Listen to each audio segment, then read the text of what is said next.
Hello lighting people, welcome back to my Lua for GrandMA3 tutorial series. In this episode, we're going to talk about what has to be my single favorite thing about Lua, UI elements, and my absolute favorite MA3 function, MessageBox, which quickly and easily makes a UI element. Now, in case you don't know or don't remember what UI means, it just stands for user interface. In other words, a UI element is anything the user can see and interact with, rather than something that just happens in the background in ones and zeros. UI elements allow you to take input from the user and use it to make different things happen based on their choice. This is the basis of all computer programs. Think of any game on your phone that gives you multiple choices. Do you want to take this path or that path? Based on your choice, different things happen. In order for that to work, you have to have a UI element that gives the user a choice. Then your program has to both record their choice and perform predefined actions for whichever choice they made. And we can do that in MA3 as well, using Lua. In fact, we've already done it to some extent, using the confirm function, but there's a lot more intricate stuff still to unlock, so let's talk about it.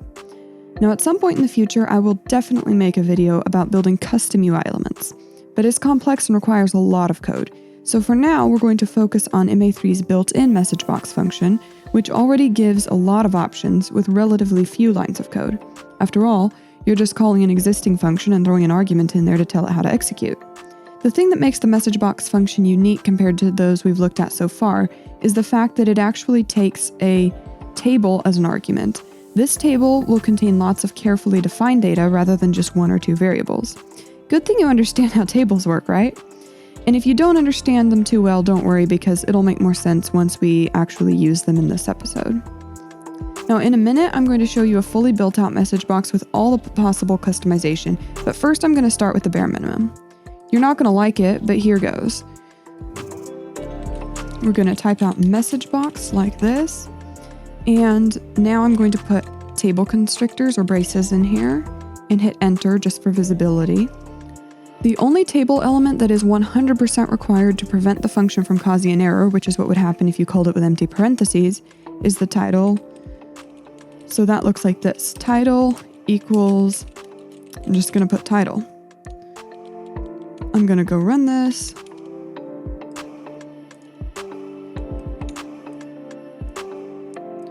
As I said, it's not pretty. There isn't even a button to close it. Now, don't worry, because you can always hit escape on your keyboard and that will close it. But this isn't very ideal, is it? Instead, let's flesh it out.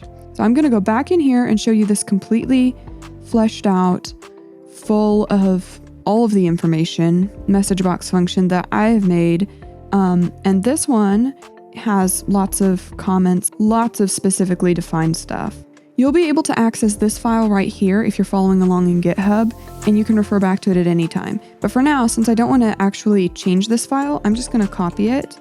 I'm going to not copy the main function. I'm just going to copy the rest of it, and I'm going to put it in my file for this episode so that I can change it freely and it won't impact the other one. Now, I'm sure you quickly noticed all the green text on my screen, and I touched on this in the last video, but just in case you missed it, I want to quickly explain how comments work.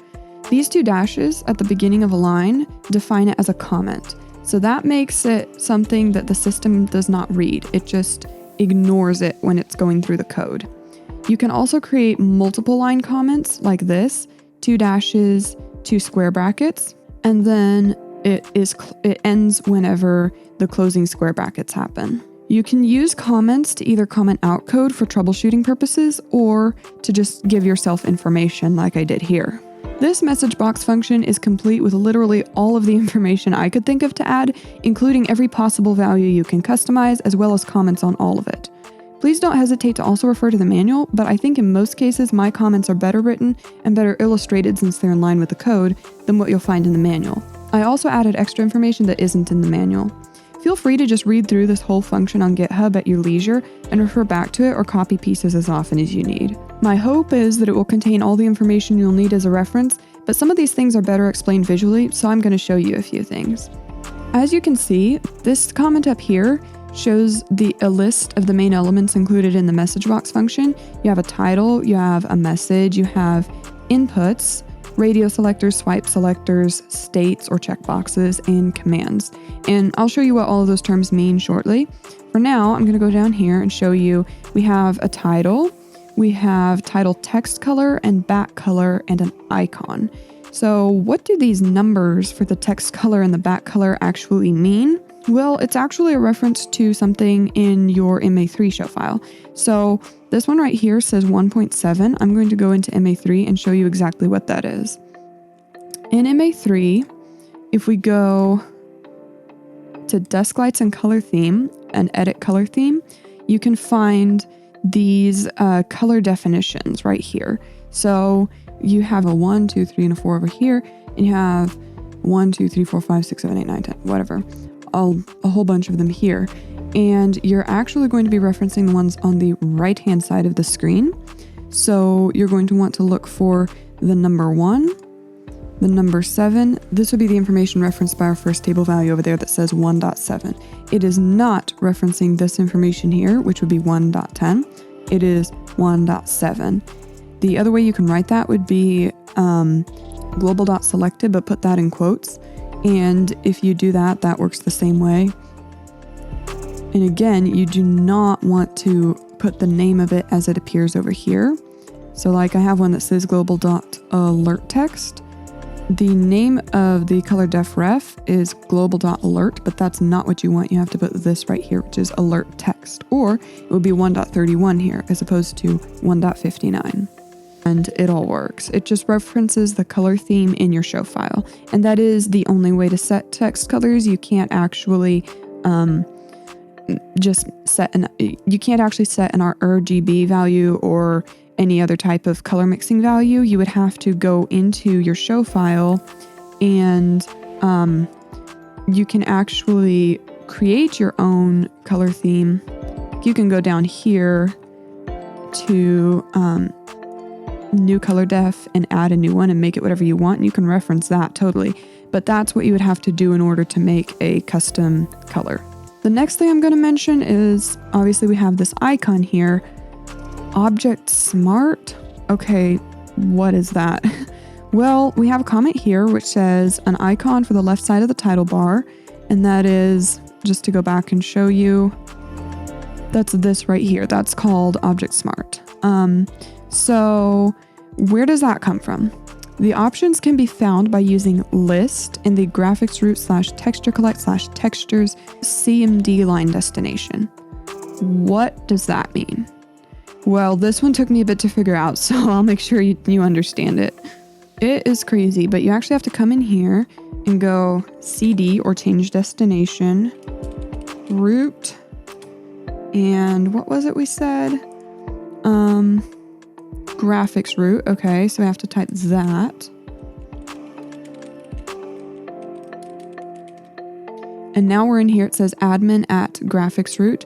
Now we have to do that again to, what's the next one? Yeah, I'm not going to remember. You do have to do these one at a time, believe me or not. Texture collect. Okay. CD root texture collect. It's all one word.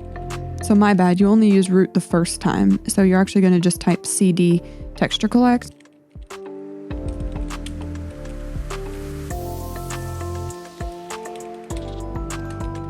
And then let's see, what's the next one? Textures. Okay, CD textures. And here we are. Now this matches what it said, graphics root texture collect textures. Now, the options can be found using list, right? So now we just type the keyword list, and oh my goodness, what a list. Yeah, this is a really long list. I have not read through it, and I've not even gone through it to find different icons. This is a list of all the icons, and you can totally go through and try them all. I have actually only used icons that I've already found in example code in different places. I have not gone and searched out my own, but those are all options that you can use. Okay, back to this. The next section here shows the values that can define what can close the message box. So auto close on input is false. This determines whether the message box will close when you press please or enter, or if it will wait for you to close it. Timeout is 10,000 milliseconds. That would be 10 seconds. Timeout result cancel equals true. We'll talk about that in just a minute.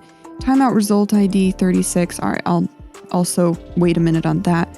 Timeout, if you don't set a timeout value, the default is nil, and it will actually then not do what it is doing here, which is giving you this bar and timing out after the bar hits 0, which is not nice. Or maybe it is nice. It depends on what you want. But yeah, whenever this hits 0, it just closes. Great. I will come back to this information in a bit when I get to what your results actually are. Commands are the buttons that are right here. And yes, this froze because I went away from the application and it's all confused now. But these are the command buttons. We have yay and we have okay, whatever. And in this case, they're not tied to anything. They don't do anything, but these are commands. And the way you set them is you give them a value and you give them a name. And the name is displayed on the button and the value is returned if that is the button that is pressed. And so you'll just make commands equal to a table that's in the blue braces, and then a table within that for each of the individual buttons that you want to make. The next type of thing that you can put in a message box are inputs. So inputs are, let's just go back and run this again. These are inputs, input 1, input 2, input 3, and you can put things in them that are then returned whenever the message box is closed. That is fantastic. So we have, again, you have to put the information in table constructors and then another table for each individual input. You can give them values such as the name, which is displayed. The value, you can enter a default value. As you can see, there is a default value here, and then when you type, it takes that away. You can add a black filter. A black filter defines characters which cannot be entered, so it will not let you enter a black filtered character. VK plugin has a specific list of different types of values that you can put in here. The options are in the user manual. I'll let you look those up. Text input is definitely the one I use the most. I honestly don't know if I've ever used one other than text input. And then the max text length down here defines how many characters you're allowed to put. So I cannot put more than 10 characters in here. Then in number 2, in this one, you can put the default value as characters that are not allowed, but the white filter determines which characters are allowed. So if you use a white filter, then anything not included cannot be entered. So in this one, we white filtered all the numbers. Only numbers can be entered. And the VK plugin value is set to numeric input, and I will show you in a second what that difference actually does. And then in input 3, I put a QID. I put numbers and a dot here because those are what we would use for making a queue. And then the VK plugin is queue number input. And I will, again, show you what that does. So let's go back to MA3. And in this one, the on-screen keyboard opens up like this. On this one, the on-screen keyboard opens up only with numbers. And in this one, it opens up specific to entering values that have to do with a queue number. Obviously, you can still attempt to type numbers if you're using a regular keyboard, or you can attempt to type numbers here, you can attempt to type letters here and whatever, but they're not going to work. And then we'll talk about these next. So let's go back to VS Code. And what is a state? A state is obviously written just like these others. It has a name and a state for values. So the name is displayed on it, and then the state is true or false. This is really simple, honestly, so I'm not actually going to explain it in any more detail. I think you can figure it out. Name, state is basically the status, checked or unchecked. And then down here we have selectors. So there's 2 types of selectors, swipe buttons and radio buttons. And obviously that information is all included here, so I'm not really going to go into it a lot because I'm trying to keep the video as short as possible. But we're going to have the name, selected value. That's the value that will be selected by default. We have the type 0 or 1 for the swipe button or radio button. And then we have the values that are options. And you're probably familiar with these types of buttons because they exist in MA3, but this is a radio selector. This is the swipe selector. You know what they are. And we'll go back to MA3. And down here, I'm going to talk about the values that are returned by the MessageBox function. So as you can see, the whole MessageBox function is a table, and you have to put, you have to separate table values by a comma. So we have table value, title, comma, next table value, title text color, comma. Whenever you have a table in a table, it's the same thing. That's just how you write a table. And you can just leave out as many of these things as you don't want to use. And I very, very, very rarely use all of them. Actually, I've never used all of them except to make this example. But the results that you have here are going to be also organized in a table. So to access them, you have to know the table structure. So the success returns, it's a Boolean true if the table's closed by timeout or command button, unless timeout result cancel is set to true, in which case it is false. So in other words, this is where this comes in. So this is going to determine what kind of result you get for a timeout. And this is an optional value. You can set the timeout result to be any value you want. If you want it to be, I set it to a number because I like the number 36, but you can set it to be, oh no, the box closed on its own, or whatever you want it to be. It's just information for you if you need that information for something. I've actually never used a timeout except for this example, but if you need it, then you have that option. And then this result value right here returns the value of the command button that was pressed, or the timeout result ID if that was defined. So the result here, like I said, that's the value of the command button. So that's only going to refer to the command button, and it's only going to be the value, which is why you have to know what the value is.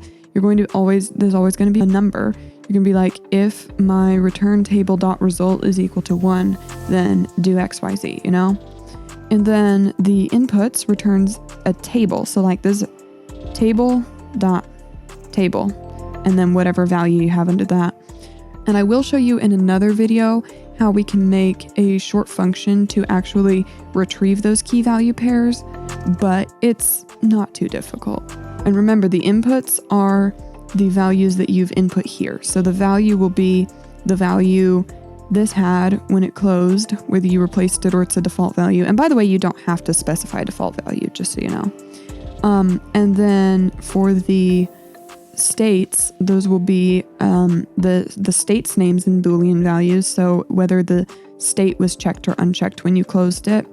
And the selectors are same thing, key value pairs with the selectors' names and Boolean values. So basically, if you understand tables, you can make really awesome use of the MessageBox function, and it is so awesome, so simple to just throw into anything at any time. I love it.